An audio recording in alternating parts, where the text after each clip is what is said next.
Good evening. As always, I am your creepy counselor, and you have found yourself here in the Vale. Before I approve your visa to travel to the other side, you will need to take this with you. The creepy counselor pulls out an envelope from his suit pocket and hands it to you. You open the envelope to reveal a plane ticket to Paris, but upon closer inspection, you see that it is a single trip ticket and not a return. Before you can question why, the creepy counselor begins to speak. Enjoy your trip to Paris, and be sure to check out the catacombs. I hear it's a once-in-a-lifetime experience. But before you go, please remember my advice. If you ever feel uneasy, or if they notice you at any point, run, and I will open the veil for you again. This all started because my childhood friend Abigail wanted to go to Paris. We had just graduated and knew that we wouldn't be young forever. She didn't want to travel alone, and I didn't blame her. It's dangerous for a pretty girl to go anywhere on their own these days. I joined her mostly because I wanted to try all the rich foods I wouldn't otherwise be able to eat. I didn't know much French, only the important words like asking where the bathroom is. Abby could communicate better, so I relied on her for the trip. She used that to her advantage and bullied me into a catacombs tour. It's not as if I could do anything else besides hang out in our overpriced hotel alone. I figured the tour would be packed, being the spooky season and all. Abby hated crowds, and I expected her to bail. Turns out, it wasn't as busy as I thought. About 20 people were in our small group when we arrived. There were a few different tours available. I suppose that split the numbers a little. Or we just arrived too early. It was 10 in the morning after all. Our tour guide stopped at the entrance to tell us the long list of rules. Her accent was so thick I didn't understand most of it. From what I gathered, she said not to touch anything, stay with the group, and for the love of God, don't try to bring anything home. Gross. I knew people took rocks from the national parks, but who would want a dusty old bone? Abby and I were at the end of the group. The tunnels were dark and dusty, not damp like I had assumed. The tour guide spoke, explaining the history and gesturing towards signs for us to stop and read if we would like. I had thought that seeing piles and piles of human remains might freak me out a little. I was just bored. Because I didn't understand our tour guide, I was missing out on all the neat facts. And once you saw one pile of bones, the next wasn't too interesting. The wall of skulls looked a little neat though. Abby had moved near the front of the group to read a sign. I didn't know if phones were allowed, but I glanced down at mine, shocked to see a signal. For the next few minutes, I kept my head down, trying to connect to a local coffee shop's Wi-Fi that was above us while walking behind the group. Our guide's voice echoed down the stone hallway. The orange lights and countless candles weren't good enough to keep me from tripping over the uneven stone floor a few times. I don't know how long I walked until I realized I could no longer hear voices or footsteps. When I looked up, I found myself in an empty tunnel lined with candles. No bones, no tour guide, no Abby, no one. That couldn't be right. Didn't they say if I got lost, I should stay put? I waited for a while, listening, trying to hear any signs of life. I called out, my echoing voice giving me the chills. Finally, I heard someone call back in French. Relieved, I started walking towards the voice, praying I would be out of here soon. Abby would give me an earful when I saw her next. I turned the corner, expecting to see the group again. I heard the sounds of a large crowd talking and moving about.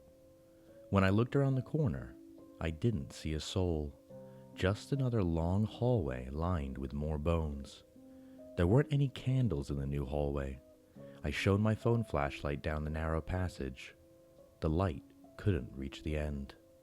I found myself rubbing my arms, feeling suddenly cold and scared as hell. I'm normally not the one to get scared at haunted places, but this was getting to me. Had my ears been playing tricks on me? No, I knew I heard voices. I didn't want to go further into the tunnels, so I turned to come back the way I came. I should have done that to start with. Soon, I found myself doubting my memory. The candles that had lined the hallway had been white, not black. At least 1,000 were on the floor, half melted with piles of wax forming on top of each other. At the end of the hallway was something I knew I hadn't seen before. A wooden door. I stopped in front of it, freaked out. For some odd reason, I knocked first, as if expecting an answer. I heard people illegally set up raves and even movie theaters down here. But this door looked to be ancient, as if it had been down here since the tunnels were made. Carefully, I placed a hand on the worn brass handle to push open the door a crack. A burst of cold wind came, howling down the hallway and snuffing out some candles. Cold sweat started at the back of my neck. When I opened the door, I only saw darkness. Simply nothing. The floor ended when the door opened up. A deep, dark, almost endless pit was just beyond my toes. This couldn't be right. I've never heard of a pit like this. I stared down into the darkness, almost expecting this all to be a hoax. As I stared, the inky blackness started to lighten. A red light appeared at the bottom with a sudden blast of hot air. I swore I heard something like drums rhythmically beating down below. Nope. I slammed the door, refusing to deal with whatever all that was. I needed to get the hell out of here. I turned to walk back down the hallway. Instead of being greeted by the other tunnel lined with bones, I saw an empty tunnel covered with graffiti. My heart leapt into my throat. There was a line of electric lights above. If I followed that, I would make my way to the exit, right? I started to jog, my feet slipping on the dusty floor, my lungs burned from effort and fear. I didn't know what any of the spray-painted words meant, but I was glad to see them. My jog started into a run when I noticed another steel door at the end of the tunnel. I crashed into it, spilling through, expecting to be greeted by fresh air. Instead, I started falling into a pitch black pit. I woke up, my entire body throbbing in pain with so many hard rocks digging into my back. When I moved in the dark to pull out my phone for light, my arm moved aside what I was laying on, and an odd crunching sound echoed through the room. My throat grew dry, and I almost didn't turn on my phone from the dread of what I would see. The light came on, but didn't cover the entire room. I was sitting on so many human skeletons, all dry and cracked from age. Unable to keep myself, I screamed. Scrambling, I struggled to move over the pile, my skin crawling every time my exposed skin touched the dry remains. The room appeared endless. I slipped and rolled down a slope of bones, scraping my arms along the way. My fresh wounds stung, however. I just wanted to get the hell out of here. I found a stone wall with a small opening just large enough to fit through. I entered into another tunnel, this one a bit smaller than the others. I sat, dry heaving while shaking the dust off my clothing. Footsteps came from the darkness. I only had my phone for light. I should have been overjoyed to hear another person, and yet my body went into flight mode. I moved as fast as I could away from the sound, my heart pounding as the person behind me got closer and closer. A small hole was in the wall.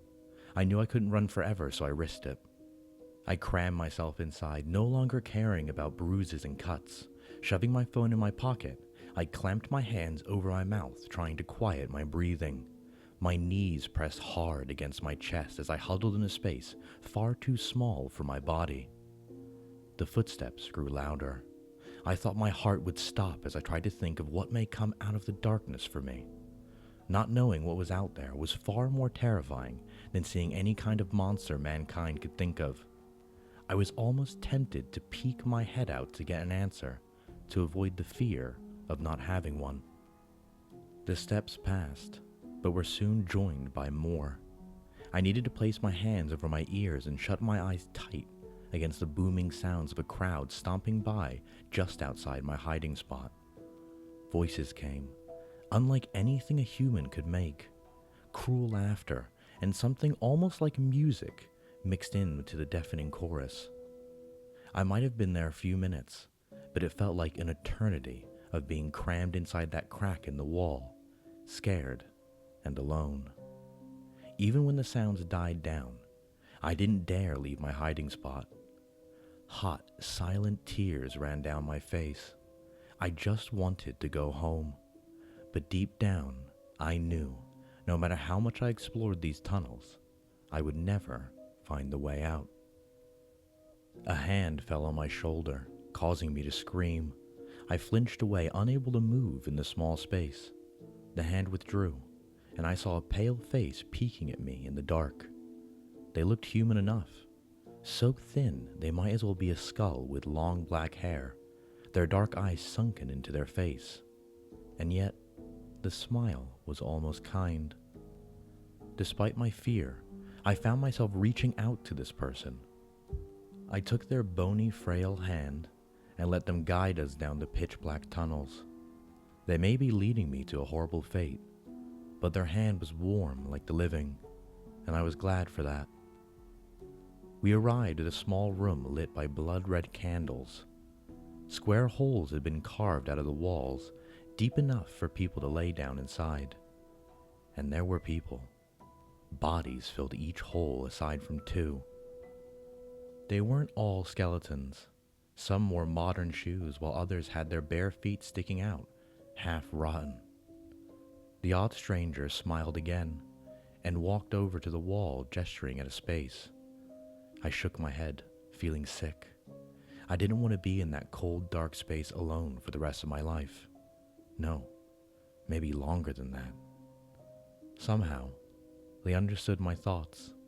They wrapped their arms around me and rested a head on my shoulder. I wanted to hold this small body back to feel some warmth.